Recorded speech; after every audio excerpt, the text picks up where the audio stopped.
Hello et bienvenue dans ce nouvel épisode de podcast de La vie a un plan pour toi. J'espère que vous allez bien. Je suis hyper contente de vous retrouver aujourd'hui pour un épisode dont le sujet, je le sais, va énormément vous plaire puisqu'à chaque fois que j'en parle, c'est un des sujets qui a le plus d'écoute, le plus de succès. On va parler d'attachement anxieux versus attachement évitant. Pourquoi ? Parce que c'est le modèle presque systémique qui se passe dans les relations de dépendance affective et qu'on a du mal à comprendre. Pourquoi je m'attache aussi fort ? Pourquoi je suis toujours attirée par des personnes qui me fuient ? Donc, on va voir ça ensemble aujourd'hui. Pour les personnes qui ne me connaissent pas, déjà bienvenue sur cette chaîne de podcast. J'espère que vous allez y trouver tout ce dont vous avez besoin en termes de relations, qu'elle soit dysfonctionnelle, qu'elle soit toxique ou que vous soyez dans la dépendance affective. Vous avez centaines d'épisodes qui sont là pour vous et pour ça. J'accompagne les femmes, mais aussi les hommes qui se perdent dans leurs relations, qui souffrent dans leurs relations et qui peinent surtout à se remettre au centre de leur vie. Donc c'est un peu mon objectif en tant que coach, c'est de vous apaiser, de vous aider à retrouver une paix intérieure que vous avez oubliée dans vos relations. Donc aujourd'hui, on va parler de ce duo un peu explosif, dépendance affective, attachement anxieux versus évitant. On va venir décortiquer ce qui se joue vraiment entre vous et votre partenaire ou la personne à qui vous parlez. Pourquoi vous avez l'impression de devenir folle dans ce type de relation et surtout ce que ça dit de vous, de vos blessures et de vos besoins profonds. Le but, c'est pas de faire un cours de psycho en mode théorique. On va vraiment parler de ce que vous vivez en vrai de vrai, c'est-à-dire les messages qui vous retournent le ventre, les silences qui vous font faire des insomnies, les allers-retours qui vous donnent l'impression de plus vous reconnaître. Et à la fin de l'épisode, je vous parlerai d'un espace qu'on peut ouvrir ensemble si vous vous sentez que vous n'avez plus envie de vivre dans ces schémas-là en mode pilote automatique et que vous avez besoin d'y voir clair sur votre schéma précisément. Prenez le temps de vous faire une petite boisson. Si vous m'écoutez au volant, faites attention. Voilà, on va parler de ce sujet un peu trop oublié quand on parle des relations et de la dépendance affective, mais qui est on ne peut plus important. Le but, c'est vraiment que vous compreniez que l'attachement anxieux, c'est la version de l'attachement qui dit je m'accroche, j'angoisse, je m'emballe et qui finalement finit par vous faire énormément de mal. Et que l'attachement évitant, c'est plutôt des personnes qui vont avoir un profil où elles vont avoir besoin d'être dans le contrôle, de garder de la distance avec leur partenaire. Et il y a un truc que je veux que vous compreniez absolument et qui peut être un non-sens pour vous aujourd'hui, c'est que très souvent, les personnes qui sont dans la dépendance affective, qui ont un attachement anxieux, ou les personnes qui ont un attachement évitant, ont très souvent la même blessure qui est une blessure de rejet, une blessure d'abandon. Donc ça peut paraître fou, mais finalement, c'est simplement que quand vous étiez enfant, vous n'avez pas eu la même réaction à cette blessure-là. Il y a des personnes qui, pour se protéger et ne plus jamais vivre ce sentiment d'abandon, ont décidé de se couper de toutes leurs émotions, de ne pas créer de lien, de ne pas créer de connexion. Et il y a les autres qui, justement, ont été hyper adaptables, qui font tout pour être aimés, pour justement ne jamais avoir à revivre aussi cette blessure d'abandon. Donc, évidemment, le but, c'est pas de se dire je vais tout pardonner à l'autre parce que lui aussi, il a vécu ça. Parce que non, en fait, le but, c'est quand même que vous sortiez de ce syndrome du sauveur et que vous dites bah oui, mais je le comprends tellement et il a tellement de travail et il a vécu ça quand il était enfant, etc. Moi, je suis restée 2 ans avec quelqu'un qui avait une forte blessure d'abandon et la réalité, c'est qu'il a développé un attachement évitant. Et le problème, parce que je sais que j'ai eu des retours comme ça, mais le problème, c'est pas de se dire il faut pas être avec quelqu'un qui a un attachement évitant. C'est qu'en fait, que ce soit un attachement évitant ou un attachement anxieux, il y a des réactions et des comportements qui vont être dysfonctionnels. Et quand il y en a un des deux qui a des comportements dysfonctionnels dans une relation, ça risque de rendre la relation elle-même dysfonctionnelle. Et donc, Je sais que j'avais eu un retour de cet épisode de podcast l'année dernière. Bon, évidemment, c'était le partenaire de quelqu'un que j'ai accompagné qui disait « Bah oui, mais en même temps, elle nous dit pas comment on peut vivre ensemble. » Alors, j'entends tout un tas de trucs dernièrement autour de ça, genre « Ouais, comment vivre avec un évitant ?» Et mon focus, moi, il va pas être là. Mon focus, il est sur le fait de comprendre que le but, c'est pas de se dire « J'ai un attachement anxieux, c'est comme ça. » Donc, on va essayer de vivre ensemble. En tout cas, ma vision du coaching, de la santé mentale, du développement personnel, elle est plus grande que ça. Elle est sur le fait de vous amener de plus en plus, en tout cas, à avoir un attachement sécure. Et même si vous avez un attachement sécure, il vous sera très difficile d'être avec quelqu'un qui a un attachement évitant, mais au même titre que ça va être difficile d'être avec quelqu'un qui a un attachement anxieux. Le fait est que si vous rencontrez quelqu'un qui a un attachement anxieux, vous allez sûrement plus comprendre cette personne puisque vous êtes passé par là. Néanmoins, la problématique, c'est de comprendre qu'il faut revenir à un attachement plus sécure. Qu'en tant qu'une personne qui a un attachement anxieux, l'objectif, c'est si je travaille sur moi, c'est de me sentir de plus en plus en sécurité. Et de la même manière, quelqu'un qui a un attachement évitant, c'est pas juste sa personnalité, l'objectif c'est d'aller vers un attachement plus sécure. Le problème, c'est que ces personnes-là, elles ont souvent l'impression qu'il n'y a pas de problème, que c'est juste leur personnalité, qu'elles sont pas tactiles, qu'elles sont pas dans l'émotionnel, etc. Parce que ça passe mieux, on va dire, au niveau sociétal. Alors que les femmes, notamment, hein, il y a aussi les hommes bien sûr, mais les femmes qui sont dans un attachement anxieux, c'est elles, alors ça c'est complètement patriarcal, mais qu'on voit comme des hystériques. Alors qu'en réalité, c'est juste des femmes blessées qui ont besoin de revenir à un attachement sécure. Ok ? Donc déjà, c'est hyper important de comprendre ça. Donc, si vous vous retrouvez systématiquement dans ces relations où vous vous accrochez, vous analysez tout, mais que l'autre prend de la distance, disparaît, revient, vous êtes dans ce schéma-là, qui est extrêmement courant quand on est dans la dépendance affective. Pour vous en dire quelques mots, si une personne dépendante affective rencontre quelqu'un qui a aussi un attachement anxieux, ça risque de créer une relation de codépendance. Ça peut marcher pendant un moment. Mais il y a un moment où ça finit par être dysfonctionnel aussi, parce qu'en fait, il y a un moment où on évolue.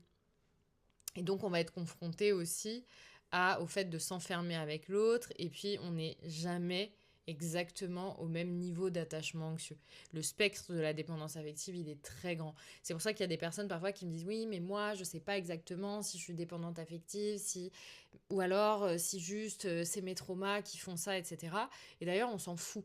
Le but, c'est que moi, je parle beaucoup de dépendance affective parce que je sais que ça fait du bien à certaines personnes de se dire « Ok, il y a un truc qui existe et c'est pas juste moi qui suis complètement zinzin. » Mais le but, c'est pas de se dire bah, « Moi, je suis dépendante affective. Ah bah, je suis pas dépendante affective, donc c'est bon, en fait. » Il n'y a pas Enfin, voilà, le spectre est très grand et ce qui compte, c'est de vous dire si je vis des relations dysfonctionnelles, si je suis tout le temps malheureuse dans mes relations, bah en tout cas, il y a une problématique. Et moi, c'est ce que je dis à mes clientes, c'est que moi, je suis pas là pour te coller une étiquette. C'est que si tu viens me voir en me disant j'ai une problématique dans mes relations, je répète tout le temps les mêmes schémas, je suis dans la dépendance affective, bah on y va en fait. On s'en fout d'ailleurs, moi je vais pas valider ou invalider le diagnostic.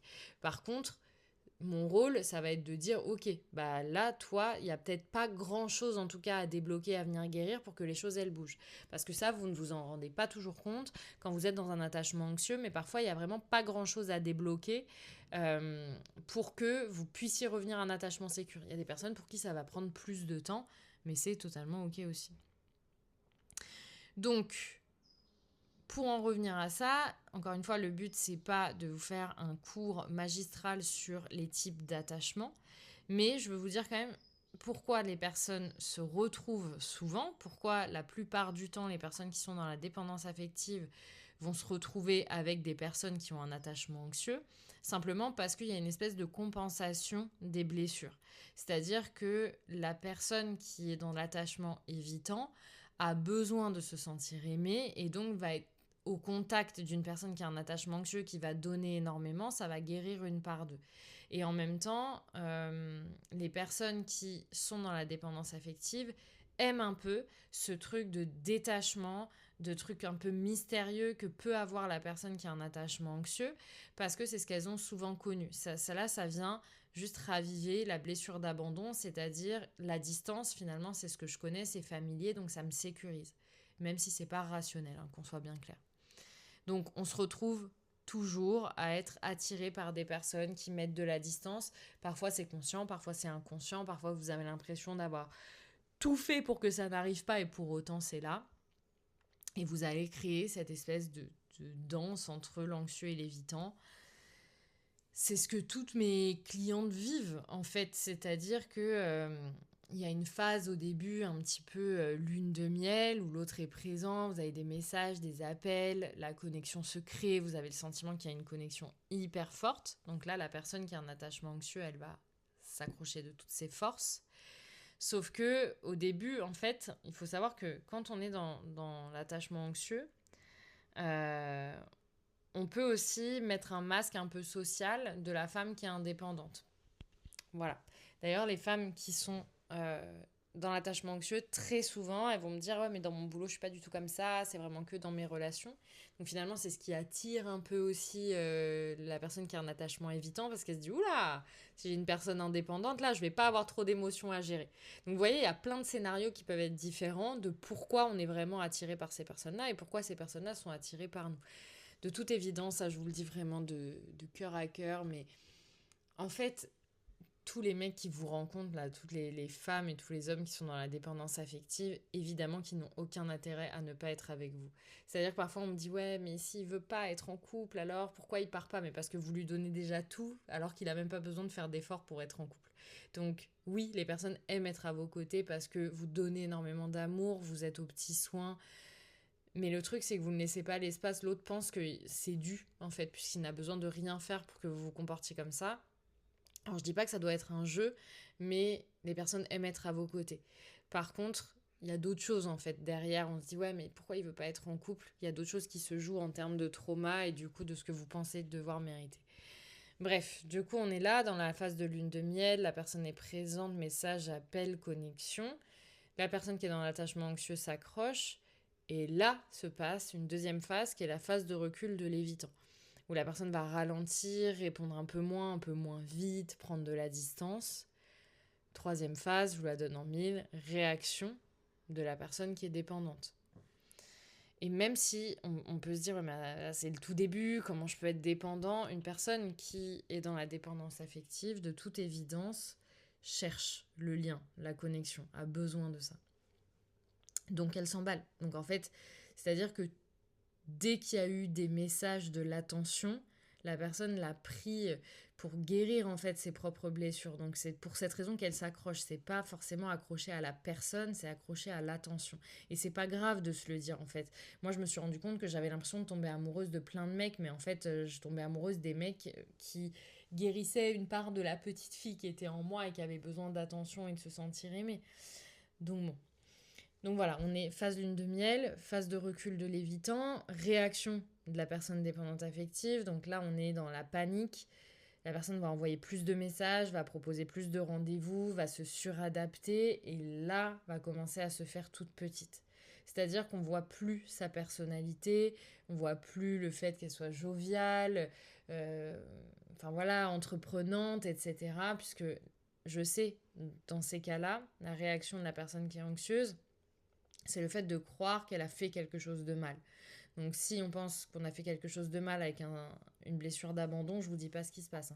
C'est vraiment le fait de se remettre à l'intérieur de soi, de se dire ok, là il y a quelque chose qui ne va pas, c'est de ma faute, j'ai vraiment fait de la merde. Et du coup on relie toutes les conversations et là on va essayer de brosser l'autre dans le sens du poil pour que la personne puisse revenir. Le problème c'est que quand il y a ça, le fait de se faire petite, c'est marrant parce qu'on se fait petit, mais en même temps on envoie beaucoup de messages par la panique.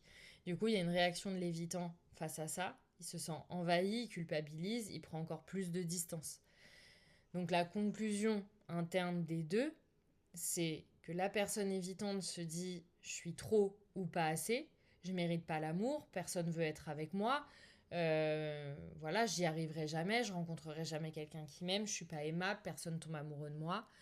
Ça, je vous dis ça, c'est des choses que moi aussi j'ai cru, donc vraiment je l'ai dit en connaissance de cause. Et la personne qui est dans un attachement évitant, elle peut ressentir d'autres choses. J'arrive pas à aimer, finalement je suis mieux seule, je me rends compte que j'arrive pas à m'investir. Et puis dans des relations plus longues, ce qui peut se passer, c'est que vu que la personne dépendante donne énormément, la personne distante se dit ok, ben en fait j'arriverai jamais à lui donner autant, et ça crée un espèce de cercle vicieux où les deux sentent qu'ils ne sont pas assez. Et ça, c'est hyper dur parce que la personne qui est distante, elle mettra toujours le masque où tout va bien.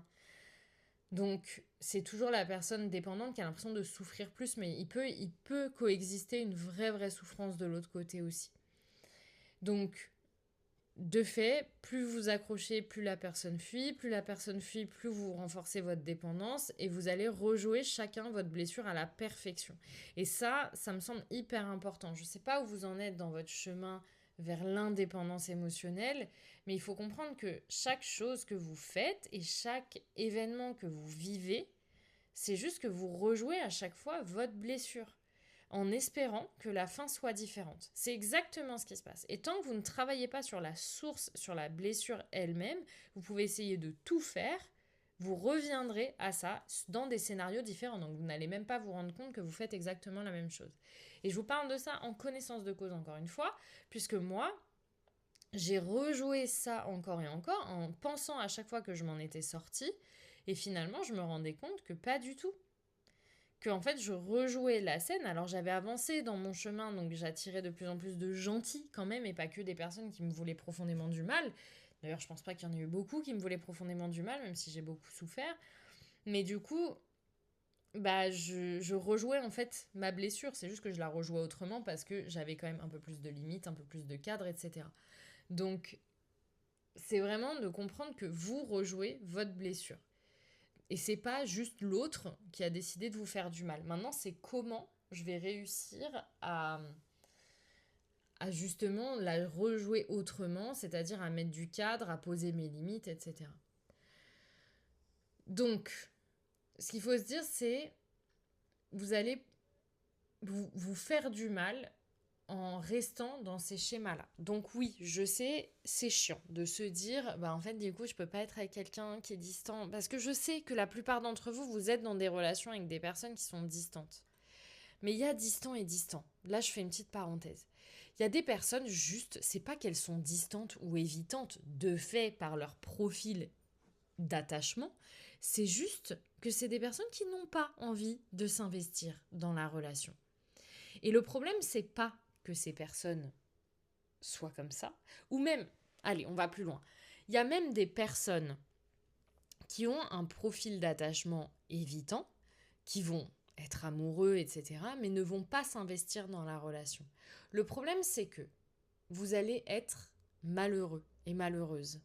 Parce que si la personne ne voit pas qu'il y a quelque chose à changer, ou qu'elle n'a pas envie de s'ouvrir, ou qu'elle n'a pas envie de faire ce travail-là, au même titre que vous faites le travail d'essayer de vous apaiser, d'être moins anxieux, etc., ça reviendra au même. Et puis le jour où vous allez être dans un attachement sécure, de toute façon, ça deviendra insupportable pour vous.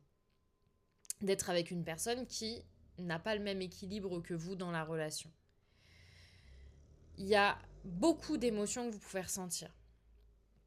Je sais qu'il y a ce sentiment parfois de honte, du fait de se dire, je sais que c'est pas sain, mais j'arrive pas à m'en détacher. Et ça, je sais que c'est hyper dur, cette dualité. Mais le truc, c'est que vous vous abîmez, puisque oui, c'est difficile. Moi, je suis revenue plein de fois à une relation dans laquelle j'aurais pas dû être. Mais en même temps, si je travaillais pas sur le pourquoi j'y retournais, j'allais y retourner. Enfin, c'est très évident dit comme ça, mais c'est une réalité. C'est jamais l'amour qui vous pousse, hein. C'est pas le manque non plus. Ce qui vous pousse à revenir, c'est parce qu'il y a quelque chose dans votre système nerveux qui pense que c'est plus sain d'aller là-bas. Même si ça vous paraît fou, c'est une réalité. Ok ? Je parle pas des relations d'emprise et de manipulation à un stade très avancé. Ok ? Il y a aussi cette double personnalité que vous avez. Et ça, je le vois chez beaucoup de mes clientes. Souvent, je les laisse traverser cette vague émotionnelle entre la meuf lucide qui sait, qui a bien compris qu'elle serait pas heureuse dans cette relation, etc. Et la meuf complètement accro qui a envie d'y retourner. C'est normal. Encore une fois, je sais que vous êtes des femmes et des hommes intelligents, donc vous êtes lucides.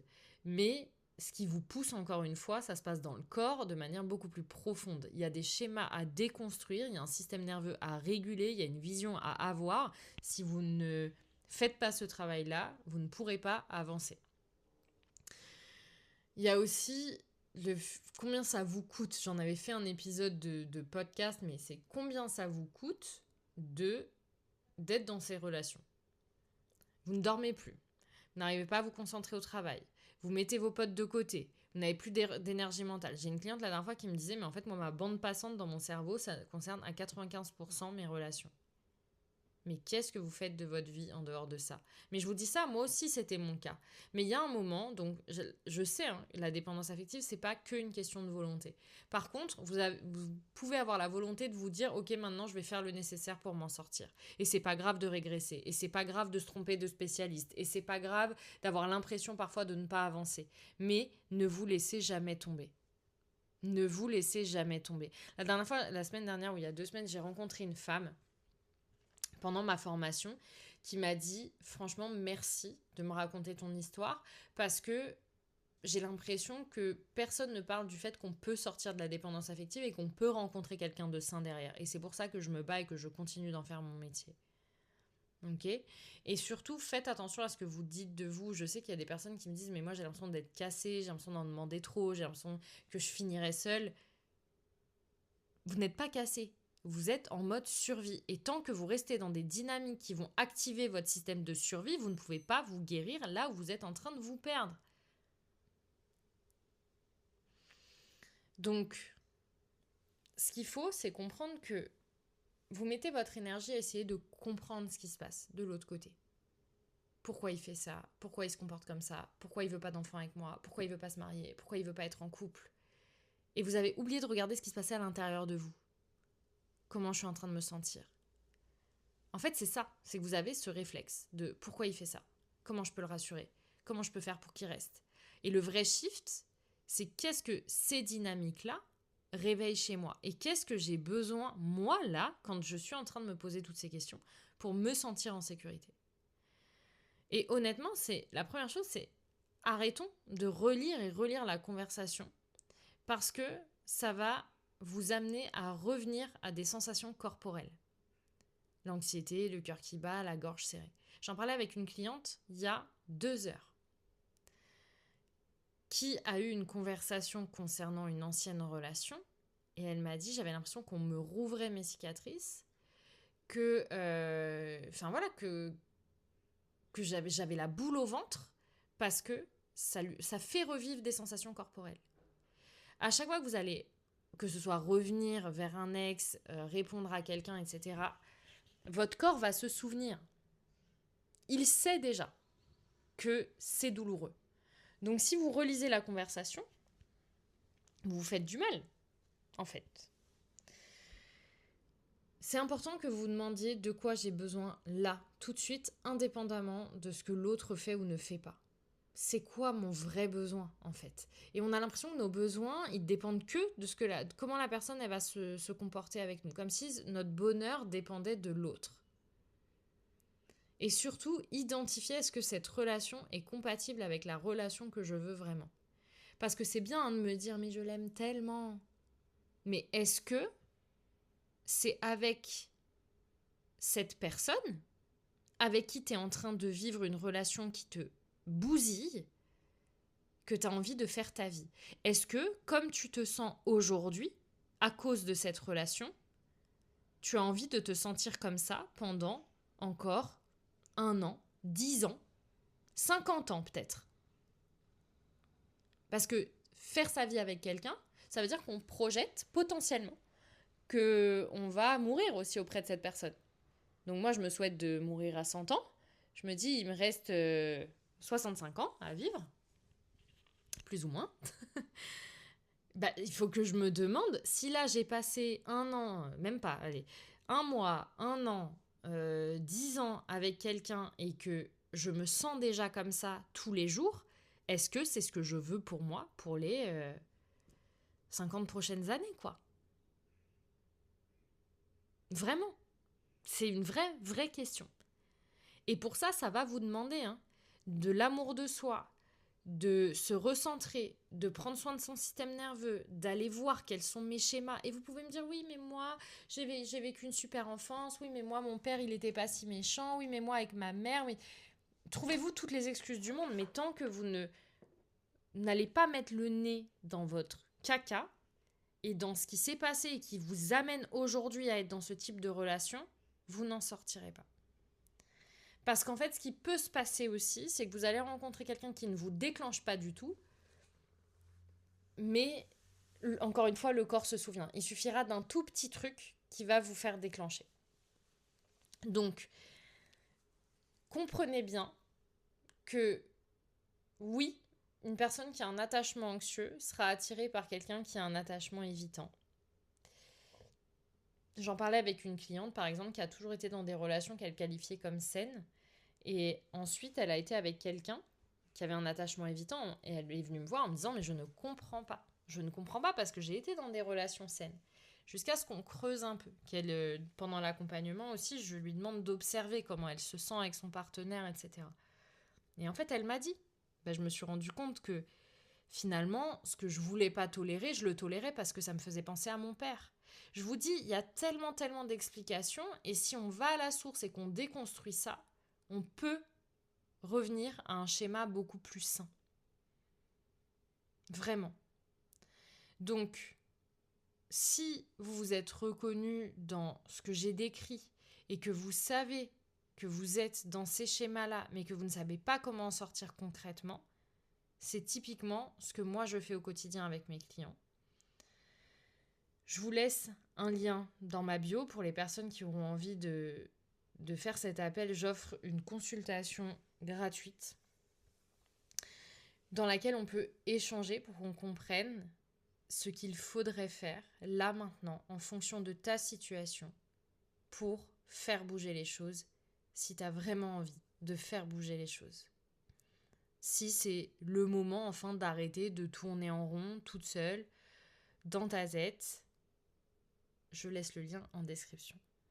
Je le dis vraiment avec parfois beaucoup d'intensité. Je sais que ça peut être un peu lourd à entendre, mais j'essaye de le dire avec beaucoup d'honnêteté surtout. Parce que c'est aussi important pour moi de travailler avec des personnes qui sont vraiment prêtes à se regarder en face, à s'engager dans un vrai processus et pas juste parler du mec du moment. Vraiment, c'est important pour moi d'aller chercher une transformation qui va vous permettre de vous apaiser, qui va vous permettre de dormir la nuit, qui va vous permettre d'avoir le cœur en paix. Le fait est que même si vous ne prenez pas rendez-vous, l'objectif de cet épisode, c'était surtout de comprendre que vous n'êtes pas trop, vous n'êtes pas cassé, vous êtes assez. Vous avez juste appris à survivre dans des dynamiques qui ne pouvaient pas vous nourrir et vous avez le droit aujourd'hui de choisir autre chose. Et si vous voulez que cette autre chose devienne concret, vous avez toutes les informations. En tout cas, j'espère que cet épisode vous aura permis d'ouvrir les yeux, de comprendre ou au moins de ressentir quelque chose qui vous permette d'avancer. On se retrouve la semaine prochaine dans un nouvel épisode de podcast. Avec tout mon amour, comme toujours, à la semaine prochaine.